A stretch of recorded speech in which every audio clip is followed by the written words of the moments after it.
We are back again with a very exciting roundtable, and this is something that IDOBRO is extremely passionate about, working with women entrepreneurs. And today I could not have been more happy for having really great, passionate, amazing women leaders over here on this roundtable to talk and to forward the goal of getting more women in the ecosystem and sustaining and growing them. We will all agree that the experiences that women enterprises have is slightly different than their male counterparts. The challenges are different, their role in the society are different, and today we are going to be looking at how these roles play in, what support system and challenges are available for these women enterprises, and how we as an ecosystem can support them. We will also be analyzing this through the lens of PICO, which is IDOBRO's internal model to solve any social cause. And for this, Keron would be also giving a background so that all of us understand how the PICO model really works. But before we dive into all of this, we have a special speaker who is going to open this roundtable, and I'm very happy to invite Sonia Gulani to introduce this roundtable and open it. Sonia is a author and founder mcgmumbai.com. She's also a community member of Nehru Science Center. Thanks to her, our Rise World Summit, some of our sessions at the Rise World Summit have been hosted over there. Her latest book, What After Money and Fame, which is forwarded by Mr. Kumar Mangalam Birla, shows 12 distinguished Indians who have achieved dizzying heights of success. So, Sonia, over to you. Please open this roundtable with few words. Yeah. Thank you, Karen, for inviting me to this wonderful trailblazing forum, I should say. And thank you, Teresa, to the entire team at Rise IDOBRO. A wonderful, wonderful platform with a lot of innovation and insightful, discussions happening on it. And kudos to you guys for doing this gigantic exercise year after year. And it is really my privilege, and I'm very delighted to be a part of this session, which is so close to my heart, being an entrepreneur myself and having gone through the entire journey.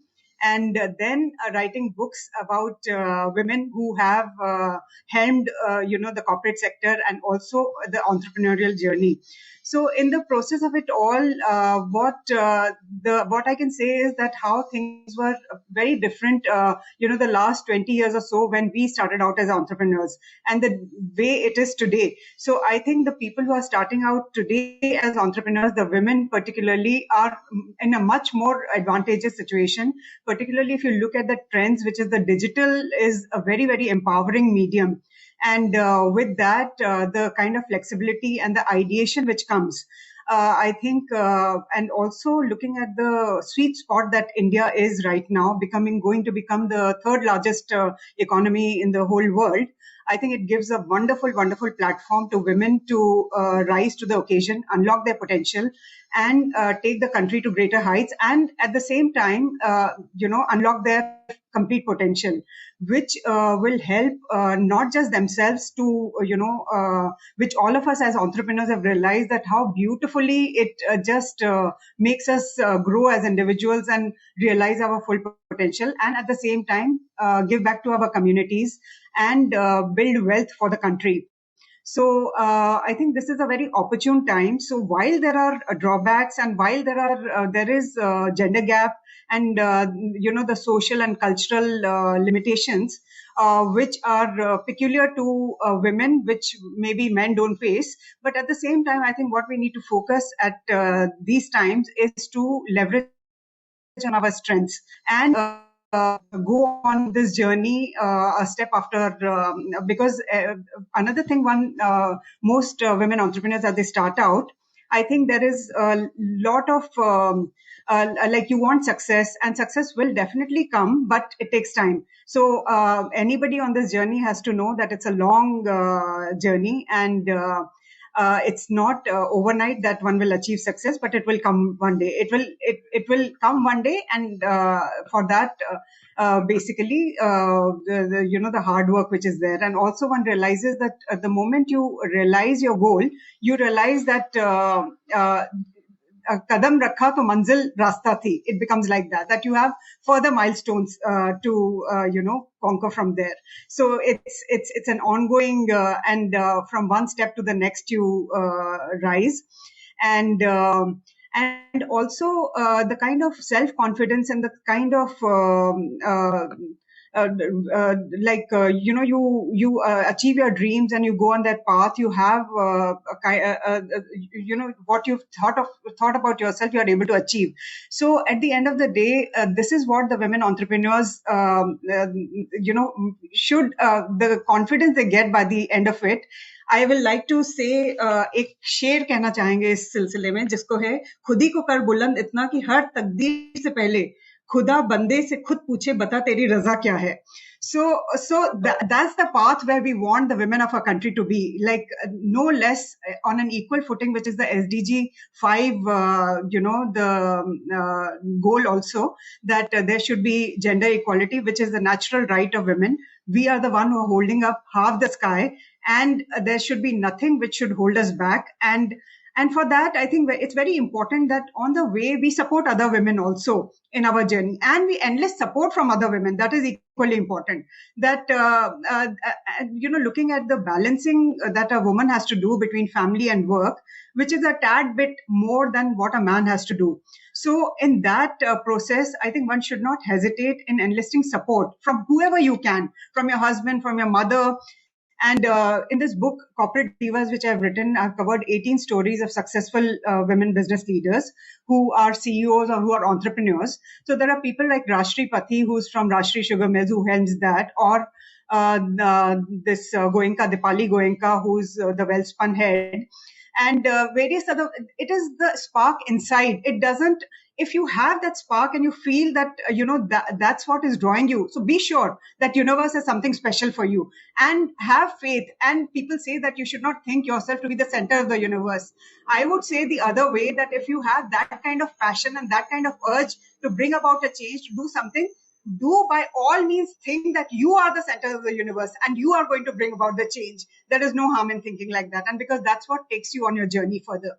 And there are experiences, and this is how then basically you become a role model for others who are going to come. So we have come on the shoulder of women who are behind us, who are older, senior to us. My mother, who I give huge credit to, because that is the environment she brought us in. By the time I went to Lady Shram College, which is the similar atmosphere I got in the college, I never for once also thought that women were underprivileged or they were, a neglected lot. Or there was no such thought in my mind at all until that. It is only when you come into the wider world, fortunately, if you're fortunate to get a spouse who's helping you in your journey, it's very, very good luck for you. I think you should leverage it to the best. And there are women who have enlisted support from their mother-in-laws, from their mothers, and they've gone on this journey. And in future, with the caregiving atmosphere and more facilities, where the children are well taken care of, elders are well taken care of, I think sky is the limit, and our country is just ripe for the success to come, to men and women both, and to women particularly, with the technology advantage also on our side now. Yeah, thank you. Thank you, Sonia, for bringing the most common role models that we see, which is our mothers and people all around us. And thank you for those inspiring words.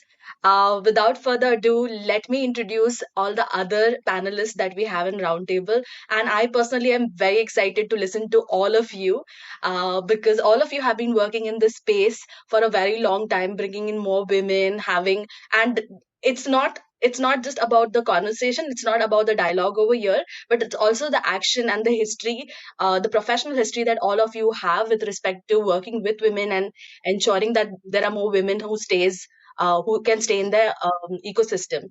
So let me start by introducing our first panel member, Madhura Das Gupta Sinha. She's the founder and CEO of Aspire for Her, which is a unique startup to motivate young women to enter and stay in the workforce. Madhura has been a banker for 25 years, and she's also been one of the 12 women across India to be awarded the British Evening Scholarship in 2003. Our next speaker is Anshu Bhartiya. Anshu comes with 30 years of experience. In her last 6 years of experience, she had India's first social incubator, Unlimited India, where she has been able to get a cohort of 40% of women founders. She's extremely passionate about encouraging innovation to solve India's social problems.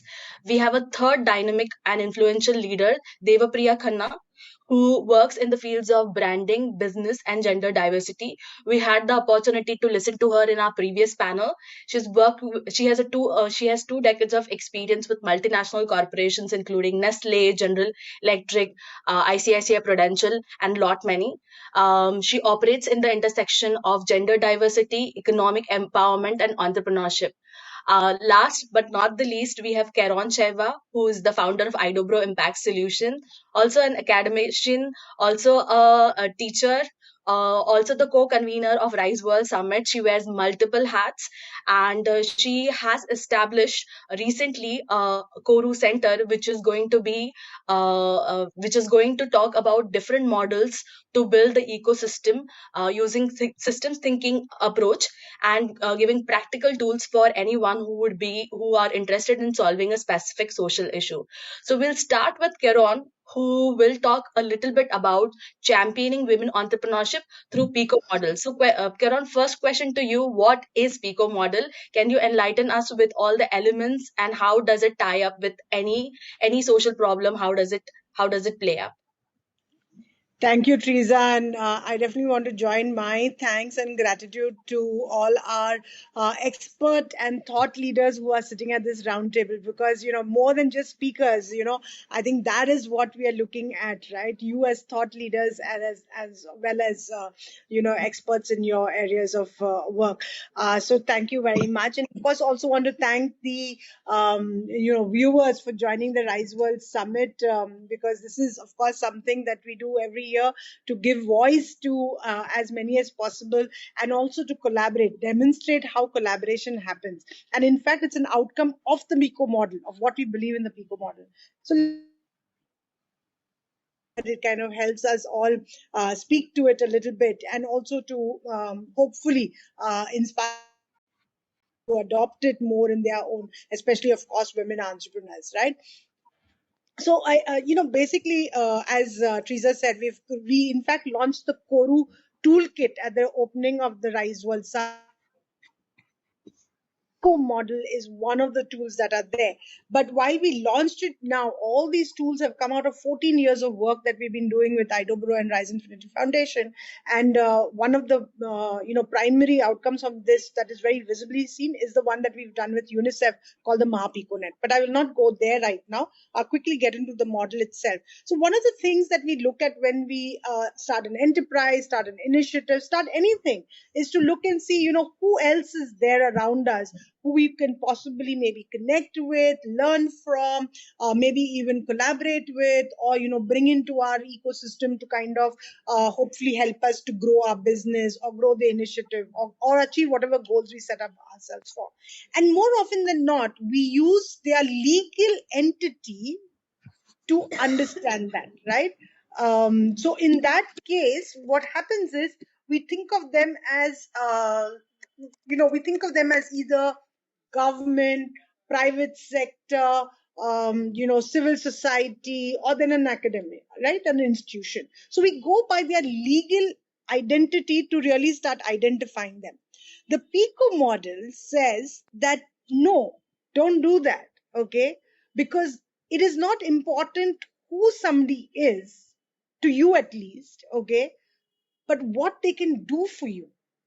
And when you understand what they can do for you or for the ecosystem within which you are trying to create some change, you will be able to leverage and harness that relationship or that association in the best manner possible, with a win-win proposition for both sides, which is very important, because none of us are Mother Teresa, right? When we are going to do something, there has to be something in it for me.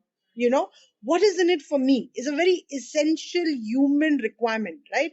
And it's a reality. Let's face it. So when you can address that, you will build the best kind of ecosystem. And so we have three kinds of actors that we believe are very key to any ecosystem to function and flourish, and that is entrepreneurs who have the right kind of innovations, the right kind of solutions that we need to solve problems over there. And this is entrepreneurial mindset. It's not about a for-profit or a non-profit. It can be anybody, right? The second are partners. So to scale up anything, you need partners to sustain you, right? To help you to scale. And for that, we need partners who can provide us with resources, not necessarily just money, right? But resources that could be tangible or intangible, right? So therefore, cash and funds are just one kind of what you call it, tangible resource. There are many other resources that you require to run a business, and ensuring that you can identify the right partners to give you those resources really will help you to grow your business. The last but not the least is what you need to really go and build your business is to take it to the right people who need your solution or your idea or requirement. And those are the citizens. And those citizens can be individuals or groups, right?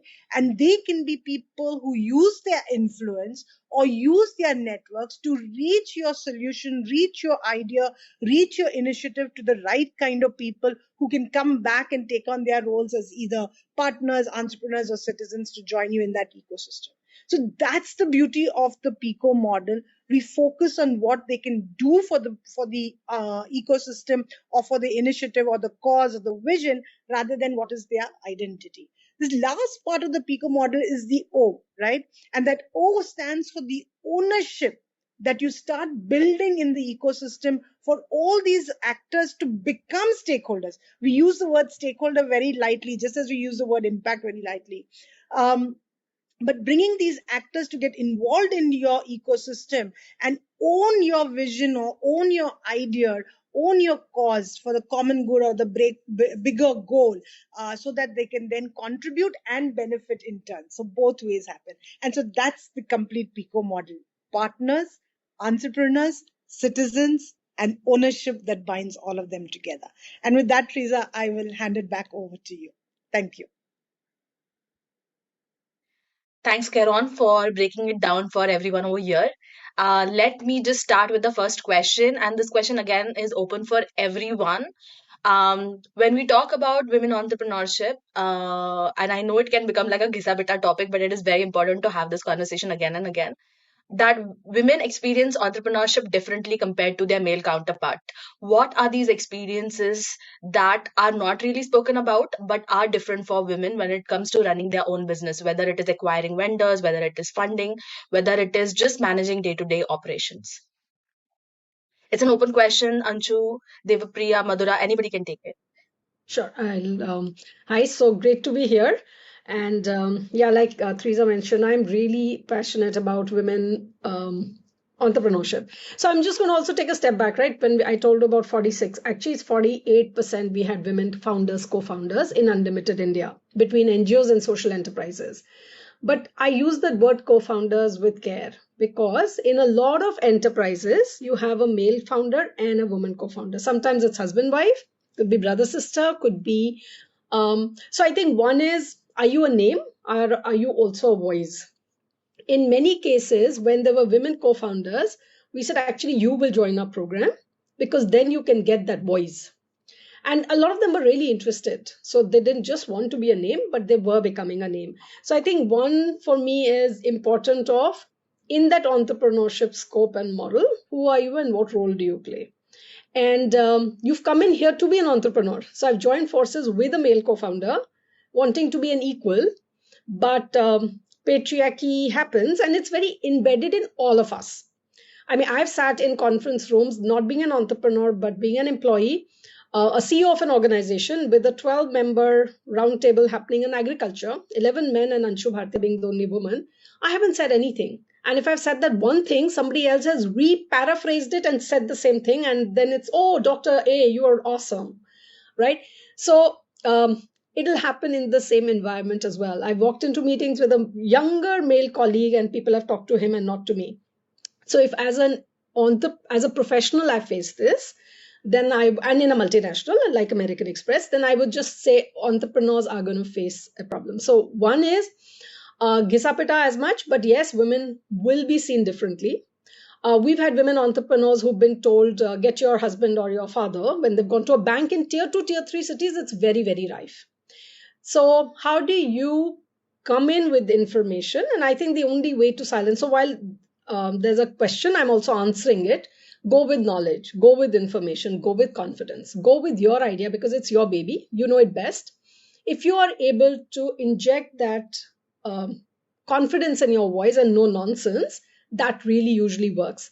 So in a partnership employee model with senior or junior male people with who have a high voice, strong voice, aggressive voice, you will be not heard. So how do you hold your own? That's one thing which I feel people face. Second is in tier 2, tier 3 cities, even in tier 1 cities, sometimes just being able to convince all the partners, network people you have to engage with, that you mean business and you're here to have. Third, I used to find it very often that when we were hearing a presentation, women are lot, I mean, I'm not saying it's a norm, but on an average, lesser risk taking, more conservative in their approach. So the numbers would be more real, right? So a male co-founder, I mean, a two guys led team would be very aggressive. They would show 3 years, we're going to do this, that, and the women team led would be lesser. So they're more real, but can you add a bit more of aggressiveness to yourself? Risk taking. And then the whole thing of balancing the house. I'll stop, I'll let others speak, and then I'll add whatever's left. Really well summarized, Anshu. Hi, everyone. I'm just, late to start but early to speak. Just this is a topic that both keeps me awake at night and at the same time sort of gets me to jump out of bed because all these challenges are really the opportunities, and there's so much to be done. And I'm so glad that so many of these conversations are happening every day, and multiple conversations in a particular day. To me, of course, Anshu, everything that you said rang so true, and I found myself smiling and nodding my head when I heard you recount your corporate experience because I mean, I've worked with some of the best so-called progressive multinational organizations, but there's been an underlying element of sort of, you feel different, you stand out somehow, and particularly in a marketing and a sales role. And as in my last corporate role as the marketing director of a large alcobev firm, you can imagine how it was. I mean, at times I really used to wonder if I'm like a diversity candidate because in a boardroom full of alpha males, there I was trying to wave my marketing jhanda, ask for money and just say what had to be done. But anyways, coming to the point that Teresa brought up, I mean, there are multiple challenges and we're all going to cover so many. We normally hear that the typical challenges are really access to funding, access to affordable business resources, access to adequate networks. But, to me, the deepest challenge that I think exists is lack of financial freedom. And I'm not saying financial independence, freedom in the true sense of the term. It could be real, it could be perceived, And again, it's not about smaller towns. It happens in India. It happens so much in North India, everywhere. You may be earning, you may be financially abundant also, but are you allowed to take financial decisions independently? Not all of us are blessed to be able to, when I look around this room, yes, we're all strong women. We've got resources, and we are heard by our male counterparts. That's the most important thing. We are heard, but we are a fragment of the entrepreneurs out there. So even if they are earning, they are not allowed to freely spend on what they want. And directly related to that is the fact that women are therefore very reluctant to invest in themselves. Whether it's in their own empowerment, in their own self-development, or even in their own businesses. They don't want to. They will spend lakhs for their students to go abroad, or for their children to go abroad, and for their children to get a great education and all. But when it comes to just a few thousands to invest in their businesses, they are reluctant. And the third point stemming from all of this is the huge imposter syndrome, therefore, that sets in. and just doesn't leave. In the sense, am I good enough? Should I be sort of, even talking about my business? Should I be taking up space? So to me, I think this is what is happening, and this is really the root cause of all the challenges that sort of stem from it.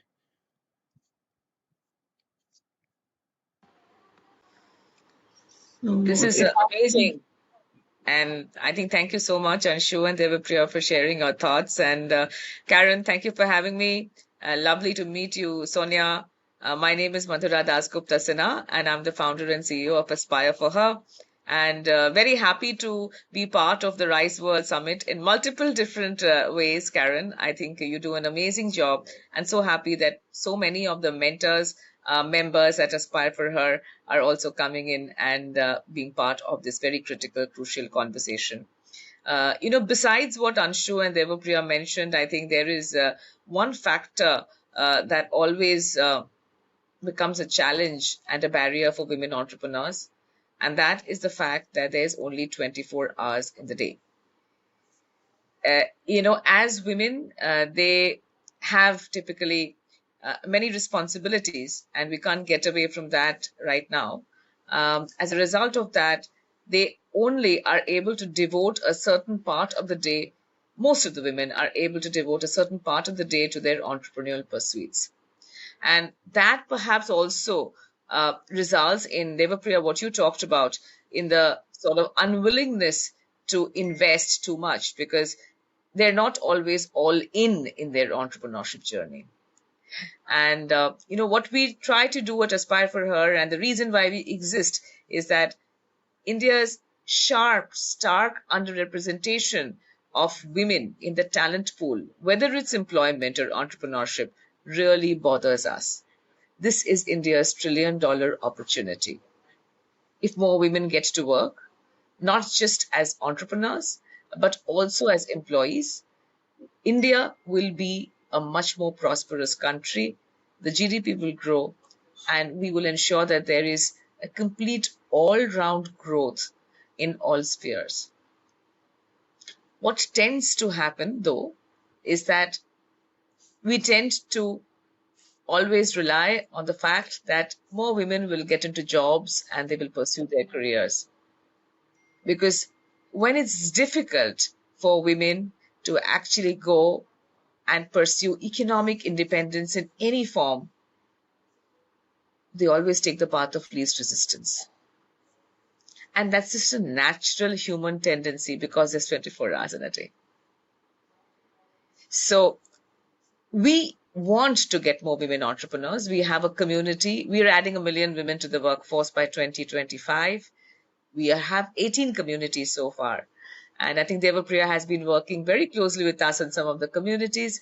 We have a community called Entreprenari. And in the community, in all our communities, we encourage growing and learning together. And we work on a 5-point model, which includes fantastic mentors and role models to just seek out their effort, seek out their experience, and see the path that they have trodden on. We have a lot of learning opportunities, and we call them courses, cohorts, and learning.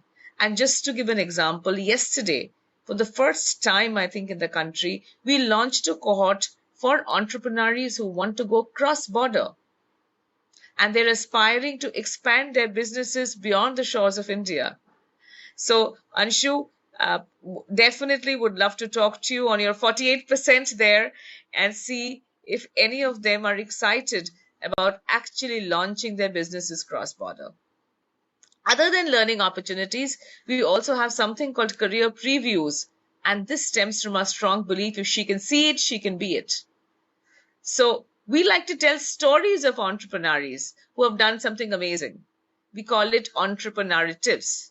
It's not that they have to be great on revenues or great on profitability or great on customer acquisition, but if they have a story to tell which they would like to share with the community, we don't know what chord will resonate with whom. And we see that it happens very often. It just lights a spark in people's minds. And the last bit is, of course, the community. The community connects with each other, motivates each other, elevates each other, and also ensures that they find solutions to problems creatively and collectively. The problem could be a small one, like a recalcitrant mother-in-law, or a big one, like a missing babysitter. So that's how we work. And I would love to also I love the way in which all of you brought the problem and the solution. So I'm trying to do the same here. And we like to see more entrepreneurs. We'd love to see you join the community, join any community, which will actually give you that strength and that power. And you will definitely understand you're not alone. Thank you. Thank you for the question, Sridhar. I can come in. That's fantastic holistic work, Madhura, you're doing out there, and that's pretty much the PICO model at work in such a beautiful way. The collaboration and all that you talk about is what Karen talks about, the PICO model. And Devapriya, what you were mentioning about financial freedom, that's so very true. I think the problem lies even at a younger level, like in schools and all. I think financial literacy should be really emphasized so that, like Denmark and other countries, I suppose it is a part of their curriculum, that how to take loan and so many other parts of financial literacy. So if in your growing years you know how to manage your money, then I think you're a much more confident person later on to take calls with your entrepreneurship, also with your enterprise. That otherwise this becomes a stumbling. Definitely numbers are something where many women have a scare of numbers, and without numbers how can you ever do a business successfully? So I think if it in this particular problem needs to be addressed even at a much younger level, and which applies actually to both men and women, but of course women, because later this becomes a limiting factor more for them than for the males, who definitely out in the world, like Sheryl Sandberg also said, that they all in a book, Lean In, that even men don't know, they're so confident and they're forever like pushing themselves ahead. And whereas if a woman knows everything, she will still take a back seat and wonder and hesitate that whether she knows or not. So I think those differences remain, and that kind of confidence can only come once in very early stages, if that is instilled in you through skills and not just as a part of your personality, but through emotional quotient, or emotional intelligence, as we call it, or how to collaborate, team working, time management, financial management is the key of all these skill sets basically. And I think that will probably is what, as Anshu also mentioned, that when women go, people tend to question in very small things, like if you are out to take any say any insurance policy or any so people, if a woman goes out, they always say, are you going to be taking the decision, or your father or your husband? To absolutely women who are communicating well, who are telling them that they know the subject well, and yet this is the kind of response you get. But that's okay. I think those are some things which we just have to probably give that message, when a few women will respond in a way that they know what they're talking about. I guess gradually that change is going to come in the society also. So one step at a time. I think it's a cascading effect. It is something which is a spiral thing which we are creating, which Madhura is doing a fabulous job. Karen is doing through a PICO, and all of us through collaboration, I think, are going to reach a stage where it finally becomes an equal society. That's the dream. Thank you, Sonia, for sort of summarizing what other panelists have said. I think in your own way, all of you have been pushing the agenda of getting more women enterprises. With Anshu getting more 48% of the cohort being women founders, I guess that's a big win. And we had this intense conversation of how women are different, women entrepreneurship slightly different from men, their male counterparts, also what women are and not doing. But let's talk about what the ecosystem is or not doing for women enterprises. There is a change in the landscape that we can all feel. There are very specialized programs for women. I know that in AIC there are specific initiatives to ensure that more women become entrepreneurs. But let's, from all of your experiences and your understanding, pull in more information of what is really happening in the ecosystem, especially because women were not asset owners before, and do not have that kind of financial strength. What is really happening in the ecosystem? What changes of wind are you seeing for women enterprises? Open question for everyone.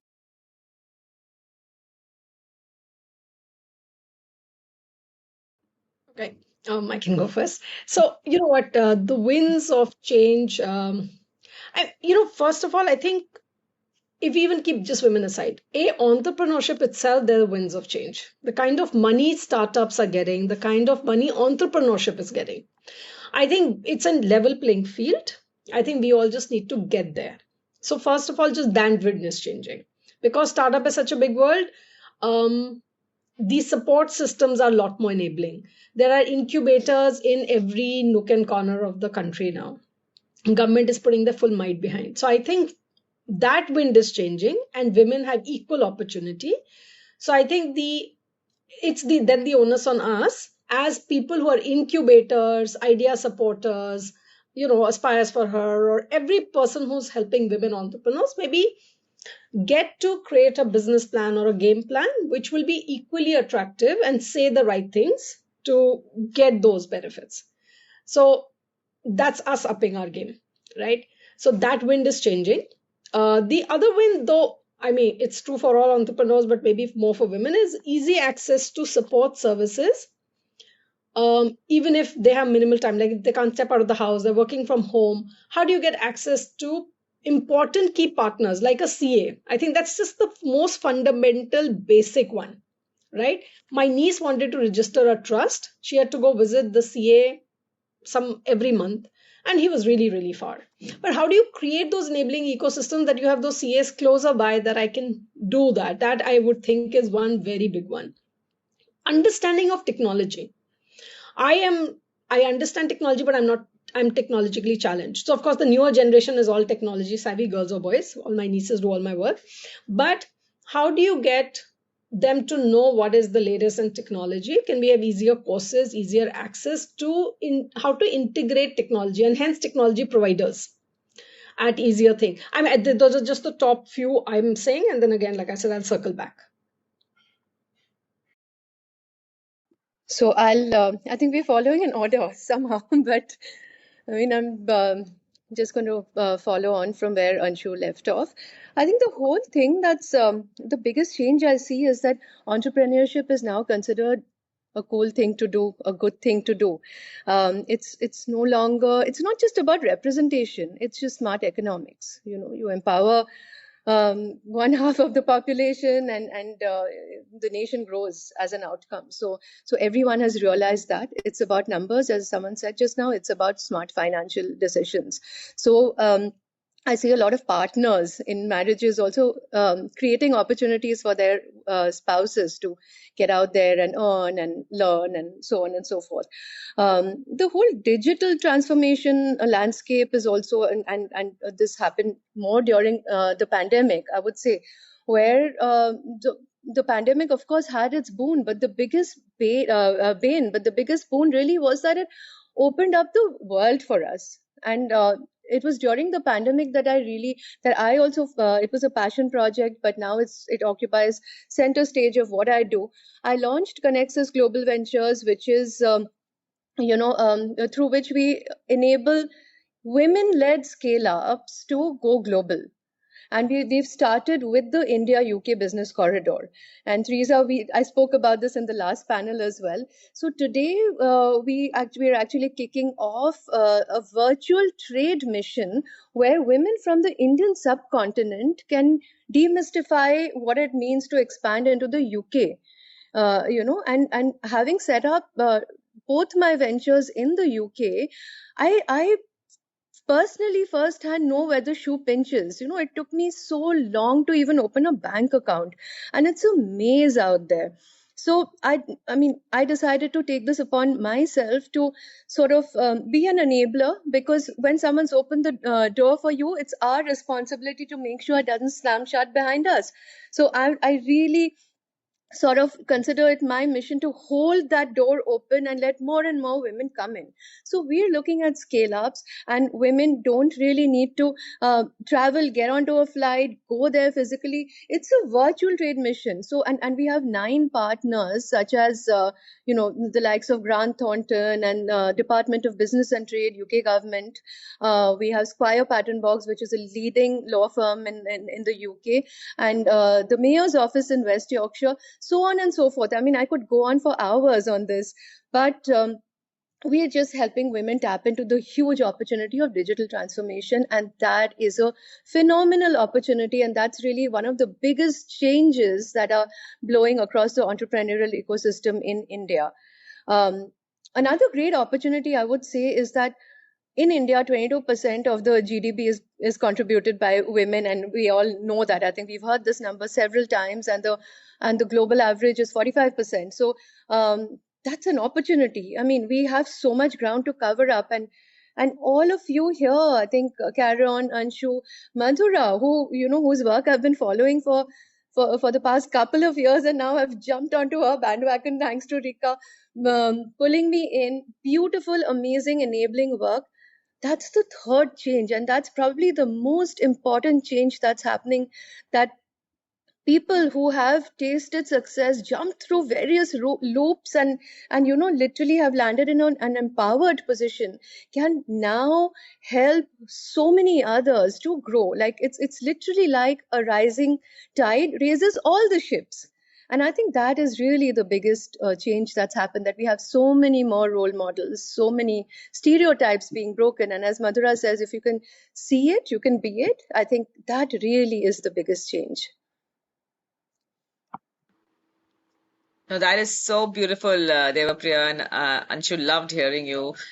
And I was thinking, your third point actually really, really strongly resonated with me, to say what is the real change that we're seeing. I think women supporting other women. All our lives, we have grown up with this belief that women don't tend to support other women. And, when I started Aspire for Her, I was absolutely pleasantly shocked to see the number of women who wanted to come and pay it forward. They wanted to be mentors, they wanted to be role models, they just wanted to come and spend time, and they wanted to help women build businesses, build careers, and they just wanted to be the wind beneath their wings.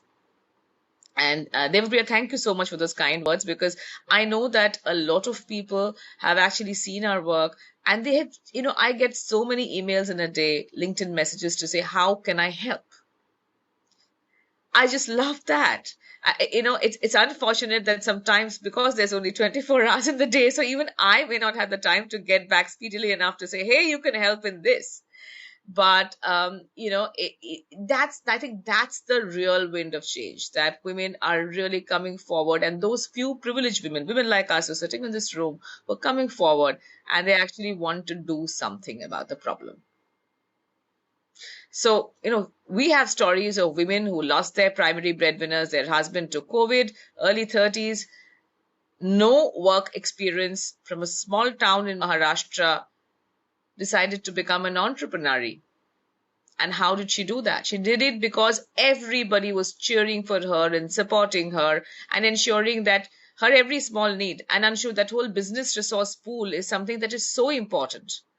Whether it's a chartered accountant or a marketing agency or a legal firm, or to just register your IP, we don't make life very simple for the entire entrepreneurial ecosystem, men and women both alike.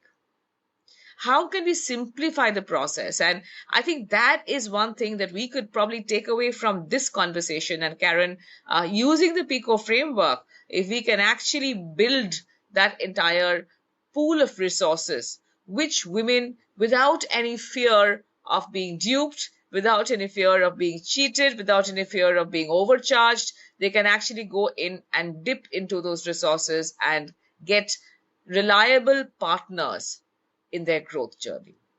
Absolutely. I think that's one absolute takeaway that we can take from here, and we can build it together. And if there are more entrepreneurs in the pool, the merrier. We don't Absolutely. really only want them to be entrepreneurs, it could be anybody. No, and I think I'm going to take this moment here, Teresa, if you don't mind, to come in to tell you that we, in fact, are launching a tech-enabled PICO model that will help people to, kind of contribute and work together, including financial if they choose to, but also non-financial. Because, like you all rightly have been pointing out, it's more than just about getting financial support, right? There is so much more hand-holding, and like Madhura spoke about, there's so much that is required in terms of mentoring. So there are many other ways, linkages to the people who provide services, like you said, something as simple as a CA, for heaven's sake. There is so many things that are required to run a business, and if we can just get that. So that's what the whole idea of the Pico World platform is to help people to connect, right, to the right kind of initiatives or the right kind of entrepreneurs or the right kind of causes that they want to support. So I hope we can come together and, of course, work together and collaborate to make this more widely utilized. The second thing I do want to say is, while we have an all women's panel, and sometimes it's a good thing to do just to remind men that, how we feel when we get left out. Because we see manuals all over, right? They're not panels, they're manuals, right? So of course, but I truly believe that, we need both sides, right? This is not about men against women, it's about us working together, and therefore we need men. And we actually had a very, very staunch woman supporter in the form of Mr. Rajan, okay, from UNESCAP, who's also working with us and a partner at the Rise World Summit, who's a very, very vociferous supporter, including their programs that they do on digital literacy, etc. So we are missing him very much because he had another emergency. But definitely, I think in any conversation or in any initiative that we have to bring in more men into the conversation. And I remember many years ago when I did one International Women's Day, there was a pledge, as we normally like to do. So my pledge was to involve more men in women's issues. And I think that's so important, right, that we go hand in hand, because it's about not gender equity as much as it's about gender balance. And so bringing that in, because again, as Anshu said, entrepreneurs as a whole have problems. It's not just about women entrepreneurs, right? So how can we take these concepts and make sure that we're supporting all together, so that it's not about being, as Devpriya mentioned, that we are just another DNI candidates in wherever we go, and we are seen as true, taking our place as our true owners of those places. So thank you very much for bringing those points up, because I think it's important. And of course, Sonia, for always advocating for us and being such a powerful supporter for IDOBRO and the PICO model. Thank you. Teresa, over to you, please. Okay, I'm going to say we have diverted a little bit from the topic. I want to get it back into conversation about how women entrepreneurship can uh, can scale up in our ecosystem. And before we do that, before scaling up, we need to go a little micro and analyze a little bit more in terms of the day-to-day issues that women face. I think there was a very famous picture that Anand Mahendra released on Twitter where there was a race and women were at the line and they had the washing machine, the machines, the clotheslines, etc. before them, while the men had a clear road. So I want to take the attention and talk about entrepreneurship as a women entrepreneur in your experience working with these women, and also as yourself. Women has a role of being a caregiver. Women have to take on more household duties, also the mental load of managing entire family, and also to look nice on day-to-day basis, because that's also a social pressure. And running a business, I think running a business itself requires 24 hours thinking, like mind power, but women are supposed to do all of that. So I have two parts to the question. One, are there any specific trends or specific patterns that you see when it comes to women entrepreneurship with respect to challenges? One, and two, what kind of solutions are there for women to accept, to embrace it and work with these multiple roles that they're always playing, the multiple hats that they're always wearing?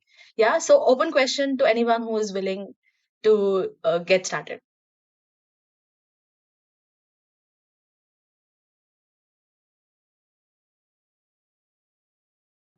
Okay. I mean, I'll just talk about the importance of really building your teams, both not just at work, but at home also. And I don't think we think about that often enough or deeply enough, because at home you're this, you're always wearing that cape. You don't really need to be superwoman. Who are you trying to sort of, prove? What point are you trying to prove, and to whom? And I've really seen that we're great team players at work, right? We're great at preparing job descriptions. We're great at delegating and training our team members. And supposing something happens at home, we know that they're trained and they're going to be able to take over on a day that we can't show up because of a personal commitment. Now just flip that around. Do we ever think of, there's a raging fire at work, but the people at home are so well trained that they'll take care of it? Now, this is something that I learned very early in life with my own experience. My daughters are 11 years apart. So while one has just started working after her graduation, the other one is just 10 years old. So she's in class 5. So you can imagine, so I'm like literally raising 2 generations, and with 18 years at the corporate world in a marketing role, and then running my own I won't even say it's a startup, it's a full-fledged organism right now that I have to take care of, and everything. It's like another child, absolutely. So what I've had to do is I've really had to enable the people at home, train them, whoever it is. I mean, sometimes it's important to let go of that ego also, that I will not call in my mother-in-law for this. I mean, you need to just be practical. When it comes to work, we are practical. When it comes to home, we are emotional, and we take our decisions accordingly.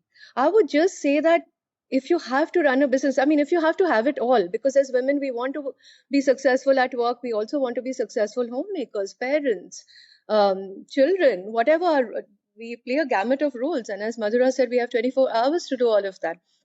So build your team at work, build your team at home, let go of the ego, be practical about what it needs to set up at home so that you can step out and you can do your bit. I think that is something that I wanted to highlight here. I have 2 favorite words which I always say to the women in our community, and it actually directly resonates with what Devapriya said just now. 2 words are shameless and ruthless.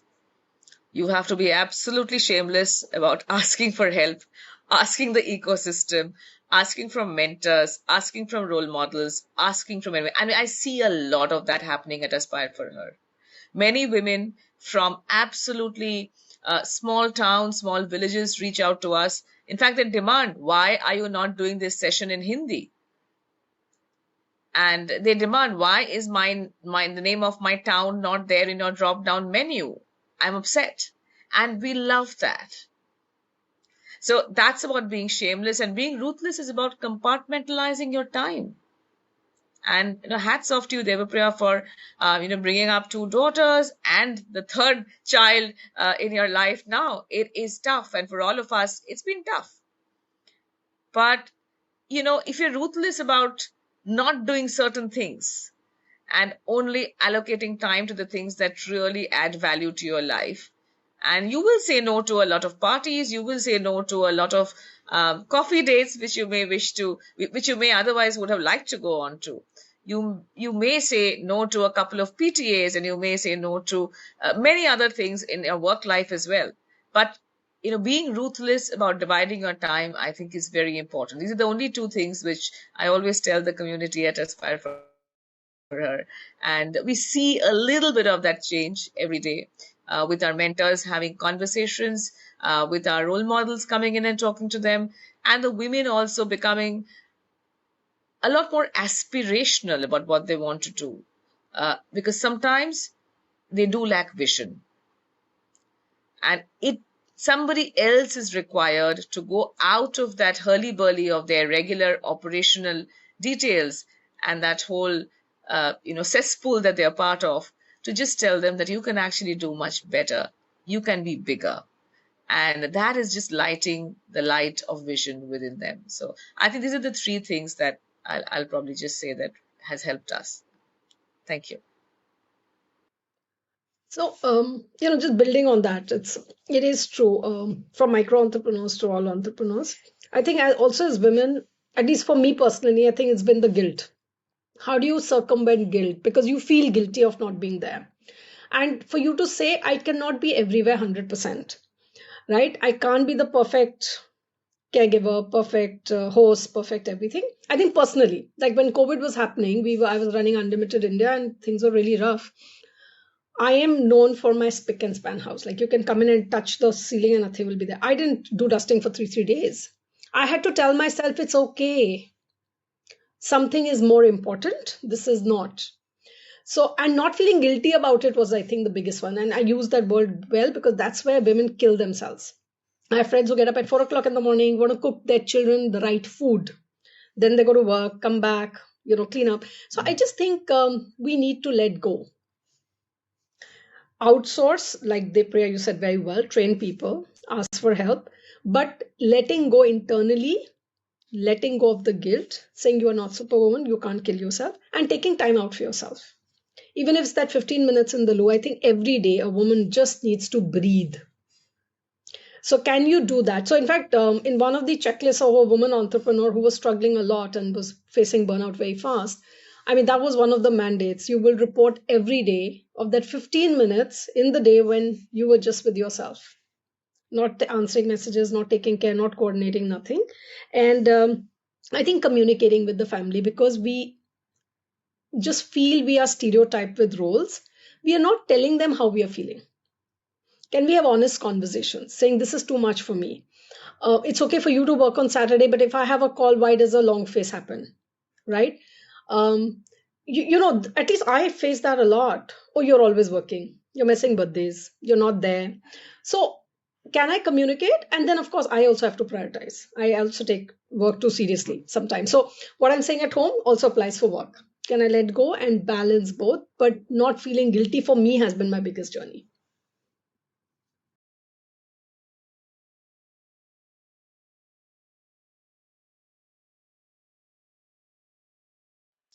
So I just want to come in maybe to explain one more thing. At the Rise World Summit, we don't do panels in the standards. We call it a round table because we really want it to be a conversation. It's not just a Q&A session that, one person will answer one question. We want us to have that cross conversation building on each other. And that's really the key. And somewhere that kind of also is what the whole PICO model is about. That, we have this hierarchical model, right? There'll be a donor or someone who will fund or give the money, right? And then there is this implementation agency who kind of controls both sides of that equation or that hierarchy. And then you have this grassroots or smaller organization who's seen more like a beneficiary, who's doing something on the ground. And I think the PICO model is also is to change the dynamics of this hierarchical equation, and to change the dynamics of the power equation, so to speak, right? That's why if you see the PICO model, it's a triangle. It's an equilateral triangle, okay, for two reasons. One is to show that equity, of mutual trust and respect, that we understand by supporting someone else that we are getting something back in return, by understanding that when we use our influence to give traction to something else, we also get identified by that particular cause, vision, or entrepreneur that is doing that service to society, and so understanding that one reason of being an equilateral. But the second is that ownership can only happen, the O can only meet all sides if it is an equilateral triangle. If I have any other shape that I put, the O is not going to touch all the sides together at one time, right? So ownership comes when there is equity, when there is an equilateral belief that we are all in this equally together. And so when we're supporting women entrepreneurs, and when entrepreneurs themselves, and not just women, but any kind of entrepreneurs, build that ecosystem, they have to keep that in mind. Mutual respect, transparency, accountability, belief systems, values, all of this go to keep that ownership and that ecosystem tightly coupled, so that it helps you then to leapfrog. Because the other aspect of the PICO model is also about the tipping point. When is the tipping point for success? when you start building all your ecosystems and make them really come in sync. Because otherwise you're going to go in all directions, right? On one hand, I'm going to try raising funds for myself. On one hand, I'm going to try to develop my product, my organization, and, working on that. And then I'm going to try and find someone who can help me to reach, and take my products to the right place, marketing channels and what all and all, right? So instead of working in three different directions, trying to manage all pieces of your, enterprise building operations, bring it together. Bring it together. Get people to talk. Get your partners to talk to your citizens. Get your entrepreneurs and vendors to understand who are you reaching out to, what are you doing. The more tightly coupled is that model, the better and stronger is your ecosystem to give you the right kind of both, platform to spring from, but also as a cushion when you, unfortunately, it is with any enterprise, any initiative, you will have ups and downs. And so even at the downtime, you have enough of that cushioning to help you and take you forward. So I think really, really important. And the analogies for me were just too many in terms of how the roundtables are executed and also how business or any initiative or enterprise is also executed. Yeah, great. No, Sonia, I love the sorry. model. And in the spirit of the round table, let me pick this up. And I like the fact that you're envisioning this as an equilateral triangle, and the power equation is something that you're trying to flatten, and sort of trying to, I would say, straighten really, along the way. And I'll give a couple of examples which perhaps may be of interest, which is, one of our entrepreneurs, she's in Jharkhand, and she has a bunch of village women in the villages in Jharkhand who are actually preparing beautiful kantha stoles, for them. You may have seen some of them, Karen. We were actually, we give away those gifts to all the dignitaries that we meet and at all the events that we have in India and abroad. Now, what is happening is that these women who, they were originally not trained. Yes, they've got trained now, and they're preparing absolutely beautiful work. We're trying to see what kind of model will work for this young woman who's actually trying to mobilize all of these women in the villages so that there is equal, power. There are a lot of questions in this, Karen. I mean, obviously, whether in terms of education, in terms of awareness, in terms of access, in terms of opportunity, all of these women in rural India, they have a lot of barriers and there are a lot of obstacles for them. And it is just this one person who's trying to sort of get them all together, trying to ensure that there is consistent quality, trying to ensure that their products are shown across the globe, and trying to ensure that they get the right price, the right visibility, and the right honor for the work that they're doing. This is handwork. So, I went and handed this over to somebody at New York, in fact, in the Indian consulate, and I offered him this and I said, this is our gift from our entrepreneurs to you. And he was blown. He said, if you sell this in New York, and he's a trade consul general in New York, you can actually sell this for hundreds of dollars because there is a story and there is, and this is such fine work. And I said, yes, we know, but we don't know the way to do it. And we don't know how I can get this entrepreneur into that state of stability, to the state of the documentation, the structuring of the organization, and all of that has to be done. So this actually requires a lot of patience. And this requires a lot of hand-holding to actually reach that beautiful equilateral triangle that you're dreaming of. But I feel very confident with all the work that's happening. I love Devapriya's piece as well of opening up the UK-India corridor. We're looking at the cohort to look at the US-India corridor to start with. And I'm sure we'll get UK also in. These are things that we need to work. That village woman, in Jharkhand should be able to see her product at the New York Fashion Week. That's the kind of dream that, your triangle should actually achieve to empower and enable. Go for it, Madhura. It'll happen. Now that I've said it, I have manifested it. So I also have a question. Again, because you're talking on this platform and I don't know its scope, and I'm sorry for that. But another thing that we are facing with women entrepreneurs in tier 2, tier 3 cities, and especially villages, is English and confidence. It's communication, right? So they don't know how to make the business plans. They need conversations translated. So even within the domestic market, they will struggle in fundraising or investor connections. And just access to all this. Where is the money? Where is the conversation? So how do you get these communities to be on their doorstep versus them having to travel? So we have this amazing woman entrepreneur called Mana. She herself is she's gotten out of being a child married person, is a karate international gold winner for India. Okay, and she started Tinka Samaj, which is in MP, back of beyond, and is doing a lot of cool work. But every review of hers, my conversation is, look, you have to start speaking in English.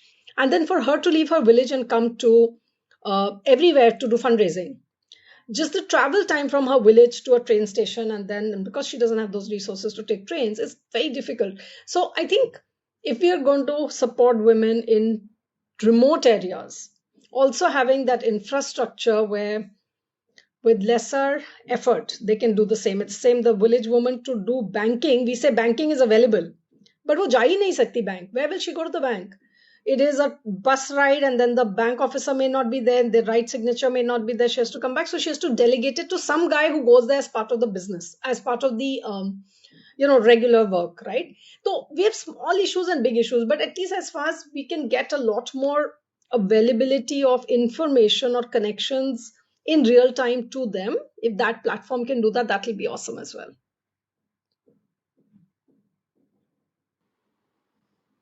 This is amazing, and I must tell you that Mana and her work, I have not met Mana personally, but just interacted a little bit. But I have met the women of Tinka Samaj. Outstanding, absolutely. And it's been our honor to partner with them and support them in whatever way that we can. I believe Rika is also opening up doors for some of the training sessions and all of that we're doing. So proud of the work that we do. And I met this bunch of them in Bhopal, where there was this young girl who was actually leading this karate session. And I mean, these are the kind of stories that need to go outside India. Yeah. Because the problems are absolutely the same. And, you have our full commitment, Anshu. Whatever is needed for Mana and the wonderful work that she's doing, we would be happy to support. Lovely. And so that's the thing, right? I mean, today Manas reached your ears and through a lot of people's efforts, but there are lots of Manas who Yes. just stay small, like you said, that we were a woman, right? So I'm just like saying maybe we may need to do another side conversation to just see how much more this RICO platform or all of us can get together to do this work. Absolutely.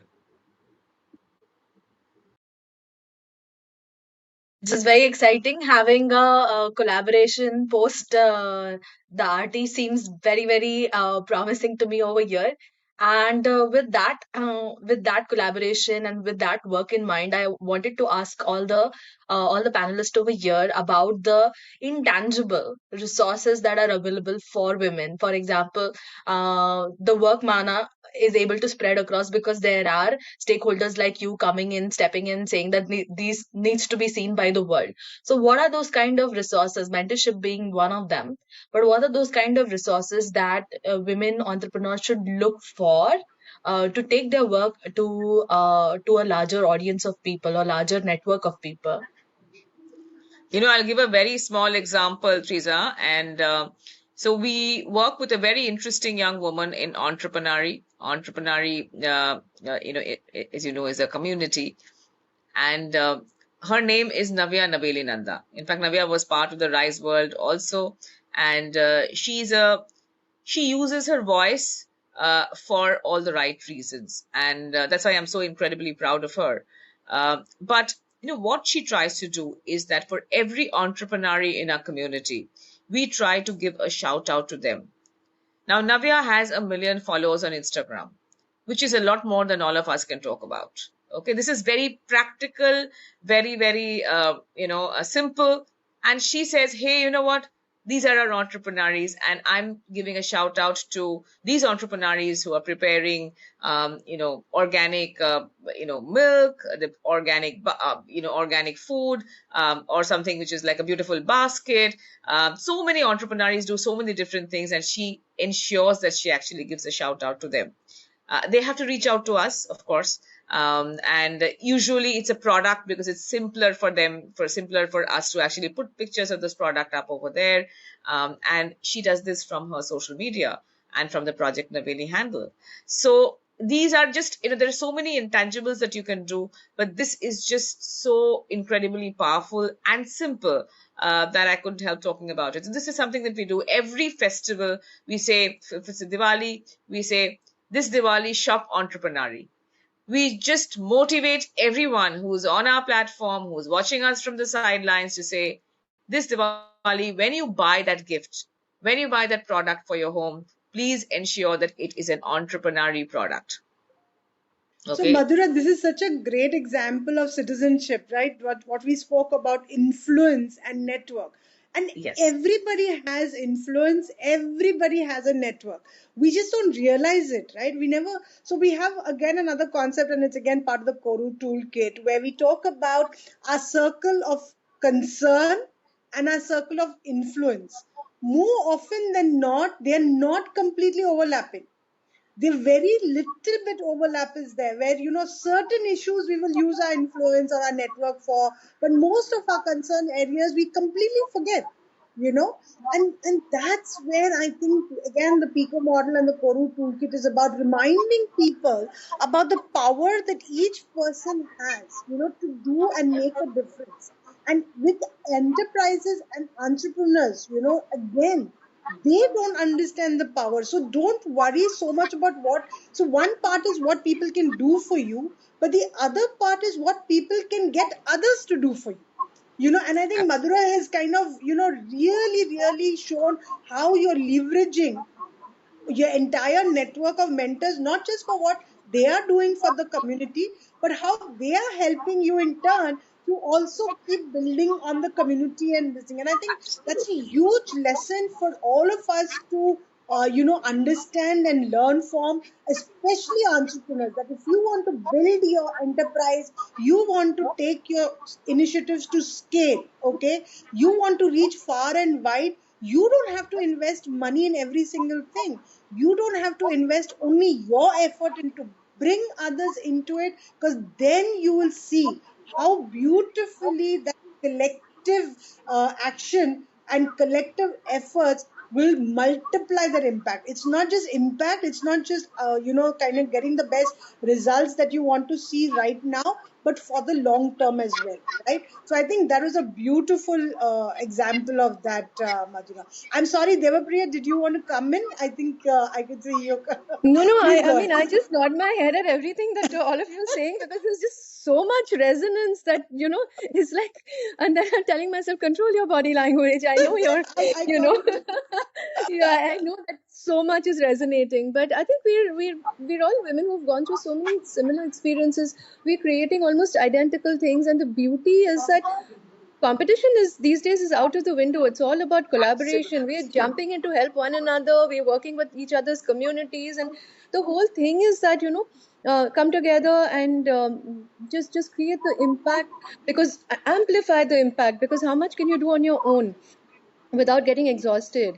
And what I one thing that I really notice about the beauty of this whole intangible thing, I call it, you're talking about the collective, I call it the collective economy, actually, because we see this in Connexus. It's beautiful.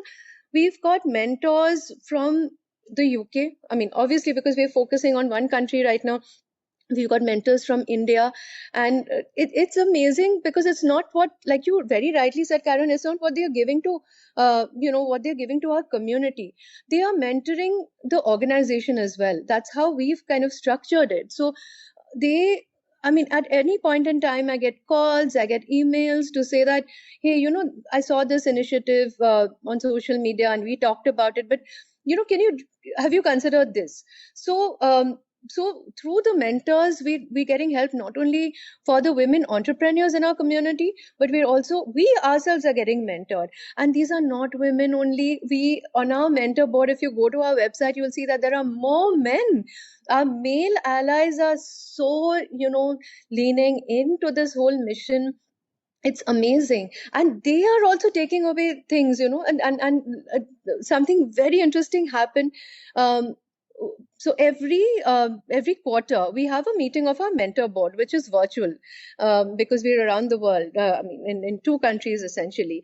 And we had 2 of our mentors on that call. They met for the first time, and both of them are incidentally in Leeds, and they met through me, I mean through our initiative, right? And then they obviously so they met up for a coffee after that in person, and now they have formed a company together. It's amazing. And it took one networking meet of the mentors for them to meet each other. And I am sitting here in Gurgaon, they are both in Leeds, and I'm running this networking meeting of the mentors from here. And they met and they've started a business called Go International. And you know what they're doing? They have become partners, official partners in our virtual trade mission. And today at 4:30, when we launch that, they are going to come, they're going to present what they can do for all our, for the people who sign up for the trade mission. And they are going to be holding our hand in Leeds from there and creating opportunities for everybody. So it's all, I think it's more about the intangible benefits, Teresa. The tangibles are basic. The tangibles are vanilla. It's all happening. Those things you tick off. But the intangible benefits are just phenomenal, and that is what is taking this whole movement forward, I think. It's amazing. And with that, I really need to take your leave, because I need to gear up for this event that's coming up. And but I hope to connect with all of you at some point. It's been phenomenal. It's been an amazing conversation. You've energized me for the rest of the day. And all the best to each one of you. You're doing amazing work. And Karen, thank you for having me here. Teresa, thank you for pulling me in from the last panel to join this panel. I think I had despite some issues in the morning because my phone was off and all. I'm glad I joined this conversation, and I'm glad I could kickstart my day in such a beautiful way. Thank you so much. I'll be seeing you. All the best for your launch, Devapriya. We are all with Thank you, you. Madhura. Thank you. Bye-bye. Thank All you. the very best. All the very best. To Karan. Thank you. Bye. Bye. So, I want to continue on that conversation of intangibles, and I don't know whether they're intangibles or tangibles in that sense.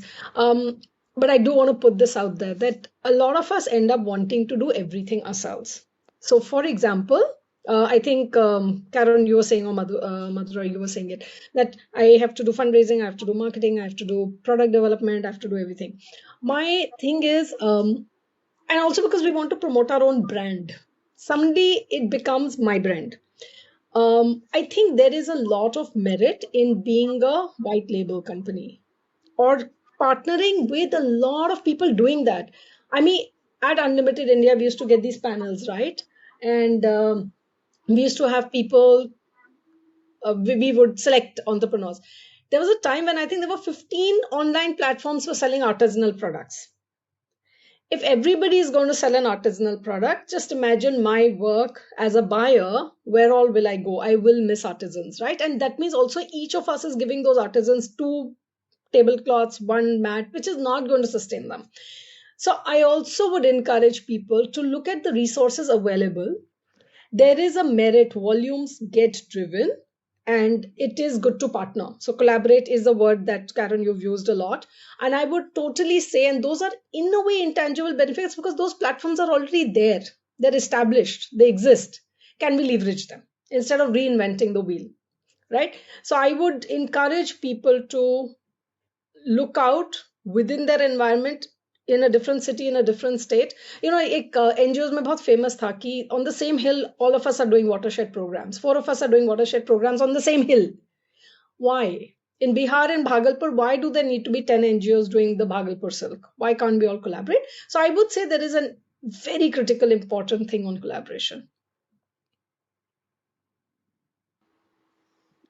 At the risk of sounding biased, I would say that I think women collaborate much better than men. And I think that's the power that, Karen, we also need to all bring together through the PECO and everything else that we're trying to do.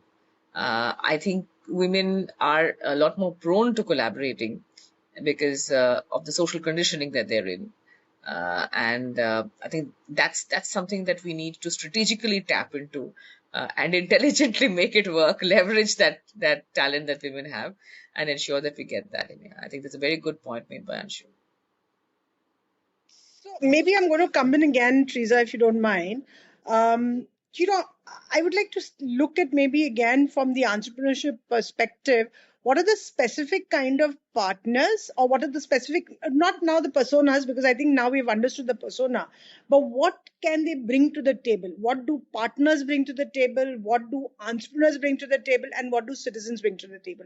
I think many of us have spoken also about the citizen part, using their influence, using their network, mentoring, etc. So I think that also part is kind of understood.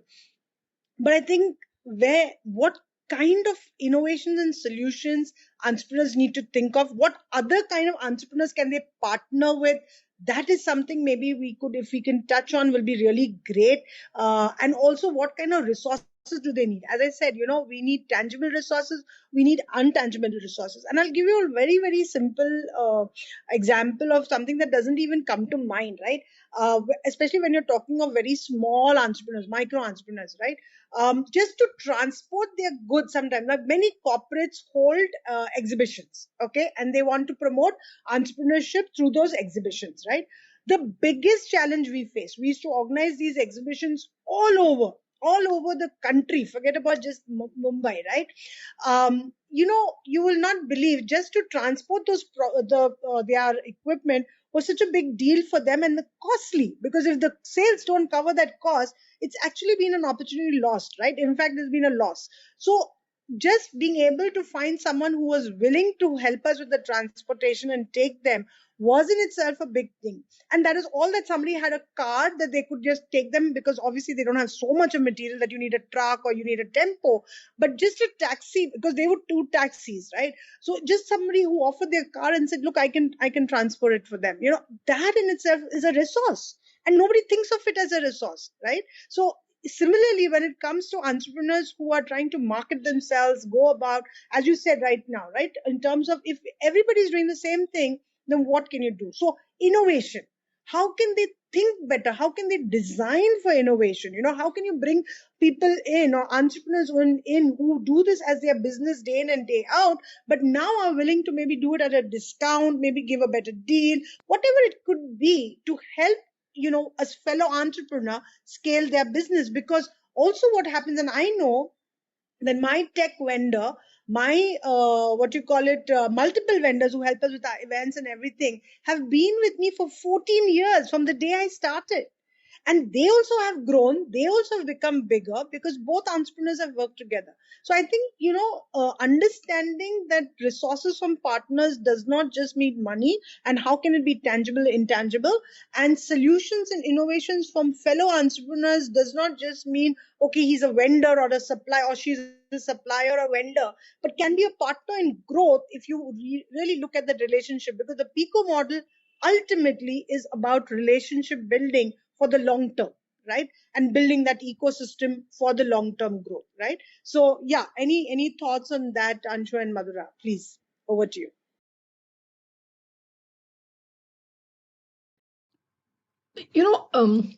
Actually, this is just another idea of innovation, of entrepreneurship. So, for example, an entrepreneur of ours has started an Uber for transporting stuff in there. He's experimenting in Pune, near Pune. For, same thing, farmers need to take 2 kilos, 5 kilos. And so he said, okay, can I do an app? When do you want it? So, is people offering. I don't think that's sustainable, but yeah, that's every problem in our country is a idea for entrepreneurship, for a solution, provided people want it. So, and of course, and solution, you shouldn't go with the solution. You should first do the PMR. We have a structured, Unlimited has a very structured program, which they partner with an organization called PADUP to do it. So if you ever need it, you should look at that. it actually gives very strong foundations for entrepreneurship. But so one is, if it's a felt problem, can we encourage women entrepreneurs to solve for it? And then to look at solutions which exist of the problem to replicate, to be franchisees of, and work on it. That's what I'm saying. All of us, again, there's just a lot out there. We just don't know it enough.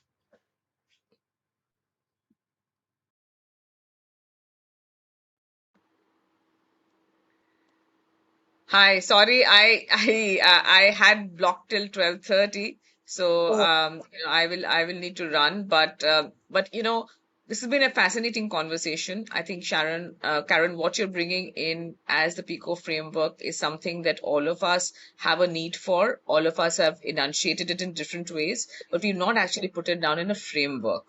And I think the kind of partners, and that's probably the last point that I'll make, the kind of partners that we can possibly look at would be, would I would always prefer them to be entrepreneurs themselves. And if it's a women entrepreneur ecosystem that we are trying to drive, we should always give the first right of refusal to an entrepreneur wanting to come in and actually do it. So that's one piece.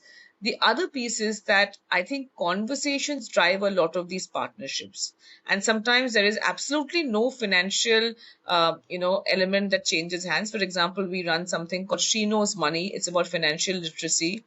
We don't charge anything from anyone anyway. Whoever who joins is fired for her, and we don't charge anything for these sessions.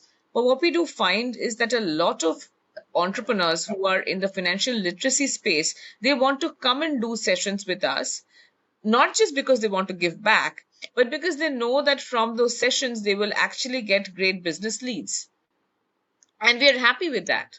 We're perfectly happy with that. So they come and talk about, how to build your savings, how to invest, how to get the right insurance, how to ensure that you, make your will and all of that. And, in a very organic way, a lot of the women who want to avail of those services, they actually go and reach out to the community directly and they go and do it. So it's also sometimes about giving partners that kind of feedback, but and that kind of platform, so that they can actually just acquire new clients, they can acquire new members, they can acquire new partners for themselves as well. We also have something called a huddle, where people come with problems, and it's very open, it's very unstructured, and it's just 1 hour of time, and people come with problems, and entrepreneurs try to solve each other's problems. I think that's the part of the community, and often we're like left in the background because we don't have answers to all problems, we don't have answers to all kinds of needs and requirements that they have, but we try to give them that space, safe space, where they can converse with each other and creatively try to find solutions. For example, they were on Diwali, there was one person who was selling candles, the other person was doing Diwali hampers, and they just got together, got the candles into the hampers, and boom, there was a business opportunity which arose out of absolutely nothing. So that's really what I would recommend, that have unstructured conversations, because lack of structure can sometimes be a very powerful conversation as well, and a very powerful platform for people. Right. Okay. Great. Thank you, Madhura, for this. And we are going to be wrapping up very shortly. So I would request Anshu as well to share some parting notes, and followed by Kiran to tie it all up with the PICO model. Yeah, so that's how we'll proceed. So Anshu, over to you. So it's so first of all, full credit to Karen, you, to Teresa, you and Madhura work for the work. I really have been hearing about you guys. I just haven't met you, so I am happy that you've got me on this platform so I can be a little more collaborative. So guys, I did take a break last March, prioritizing myself, which is what I was saying earlier. We all need to know ourselves. We as women take on a lot, and I was feeling true burnout, and my LinkedIn profile says unlimited choices. Now I'm rising back from the land of making slow dal to saying, okay, now let me back be more contributor. So your conversation has come at a very good time. I've loved being on this panel. I think, I would just summarize saying, it's a big world out there. Entrepreneurship itself is big. It's very, very difficult. The burnout of entrepreneurs is very, very high. Then add women entrepreneurship, that is a complex layer at every level, societal level, self layer, family level, every level it's complex. But I love, Madhura, what you guys are doing by doing that initiative of showcasing the people who come out of it. How do we get them onto panels so I can ask them real questions, right? How did you do this? It's very good to read a good story, but behind that good story, there's a lot of grit and determination, burnout, angst, anger, frustration, mental well being. Can we have psychologists who can help women entrepreneurs, who can specially work with them, right? That's a huge need.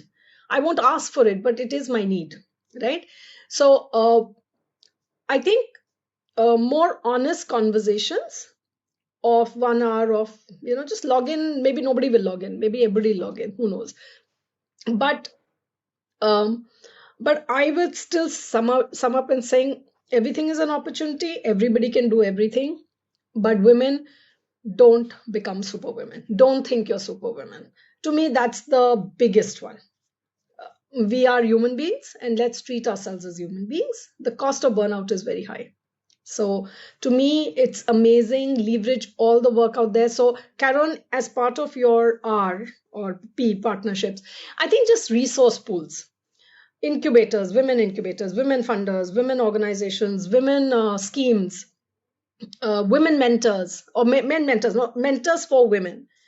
I, in fact, actually say that you should have a male mentor and a female mentor, because the men think very differently. The conversations they do, the questions they ask, the business, we empathize more. My first conversation is, Oppo, you have house. So I end up doing a lot of the personal counseling rather than business, though I'm very good at business counseling as well. But when I talk to a guy, I have to do more business counseling. So I'm just saying, at that resource pool is really important, and us to leverage that resource pool in one place. If we can get all this information, I think it will be a lot of great service. And one-on-one time with mentors for work, I think that will be huge. But hats off to every woman entrepreneur. I think we crack it. Great. Thank you so much, both Madhura and Anshu, for those words. I think they really make us feel so good that we are on track in creating the Pico World, platform and community, which is exactly this, right? So we are more than happy to partner with any and every kind of, organization, individual, group that we feel, because that is our Pico. Right, that is our Pico, right? So we are more than happy to do that. And I just want to maybe close. We've already covered quite a few things about the Pico right through the conversation, just because it just matched so much that I thought I had to come in there and kind of share those elements rather than wait for the end to kind of bring it all together in one summary, right? But I do want to say two more things that about the Pico, which is really important to understand it, and then we close, of course. Is one, why is the Pico important? Because when we start anything, we need to know the ecosystem in which we are operating. You may not bring them all together as of now at the beginning, but even if you understand them as actors in your ecosystem to begin with, you will start working towards bringing them towards you. So that research that you do, if you do it in a structured manner using the PICO model, I think it'll help you in great stead to really set the foundation for your way forward. So first is that understanding your ecosystem, researching it using the PICO model. But the second is also to understand that, it does not matter who people are. We get scared that, oh, how can I talk to a government official? How can I talk to this big corporate honcho? How can I talk to, someone I don't know, right? Or, they are too big for me. No, they're not. We are all people and we are all capable of giving and taking. Even the biggest honcho in this world needs to get something from somebody or the other. So there is nobody who doesn't understand need, right? There's nobody who doesn't understand helping. So if that is what can bring you together, don't worry about designations and legal entities. Just worry about what can they do for you and what you can give in return, because that give and take win-win proposition has to be there, and nobody gets into any relationship if there is no give and take, because if there's no give and take, it's exploitive, right? Absolutely. And it is not meant for you. So just get out of those relationships, build your ecosystem, and you will rise. Thank you. Riza, Thank you. over to you to close. Very many thanks to all the speakers who have been here and shared all the resources, experiences, examples, and also the inspiration stories of women enterprises who have been pushing boundaries over here. And also a big thank you for all the amazing work you're doing for the ecosystem. I think we should all pat our backs, take time, pat our backs. Um, uh, so, Let us all pat. I think we'll take a photograph with this pat on the back. I think we need this. Right, right, right. Good.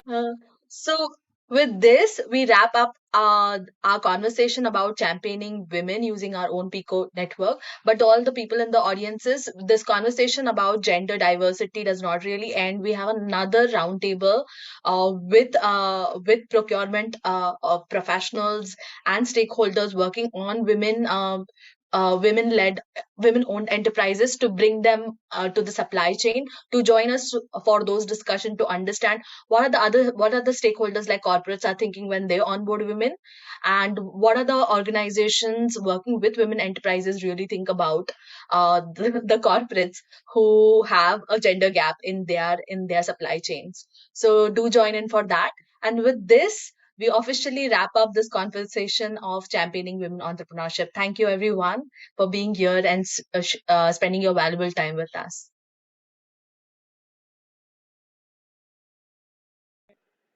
Thank you both once again. We should be closing. A pleasure. Thank you. Thank you for having me here. We'll talk more later.